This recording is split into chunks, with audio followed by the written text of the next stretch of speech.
এটা কি বলো তো, যে কুমড়ো আর আলু। কুমড়োর বড়া কে কে খেয়েছে একটু বলে। যে কুমড়োটাকে ধুয়ে ঘষে নিয়েছি, ঘষার পরে আলুটাকেও ঘষে নিয়েছি। যে আলু থালার মধ্যে আছে অ্যারারুট, সুজি, ময়দা, চালের গুঁড়ো, পেঁয়াজ, কাঁচা লঙ্কা কুচি, কুমড়ো কুচি, আর লবণ, হলুদ, আর সুজি, চালের গুঁড়ো। ঠিক আছে, এইগুলোকে সব কিছুকে আমি একদম মেখে নেব। মেখে না ভালো করে চটকে নিয়েছি। বেসনও নিয়েছি, বেসন একটুখানি, সব অল্প পরিমাণে। আর এটা নিয়ে চটকে নিয়ে এইবার ভালো করে চটকাতে হবে। চটকে 5 মিনিটের মতো রেখে দিতে লাগবে। তারপরে এবার আমি কড়াইয়ের মধ্যে তেল দিয়ে দেবো। তেল দিয়ে দেওয়ার পরে এই বড়াগুলোকে ভাজবো। ফার্স্ট টাইম করছি যেহেতু।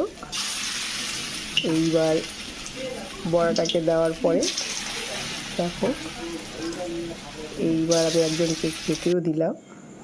খেয়ে বলো দারুণ হয়েছে, এতটা স্বাদ হয়েছে। আর কুমড়োটা ছিল খুব মিষ্টি, এতটাই মিষ্টি আর দারুণ হয়েছে, দারুণ। আমার হট করে মনে পড়েছে, খেয়ে দেখলাম দারুণ হয়েছে। দেখো দারুণ সুন্দর হয়েছে। দেখে খেয়ে করে দেখবে কেমন লাগে।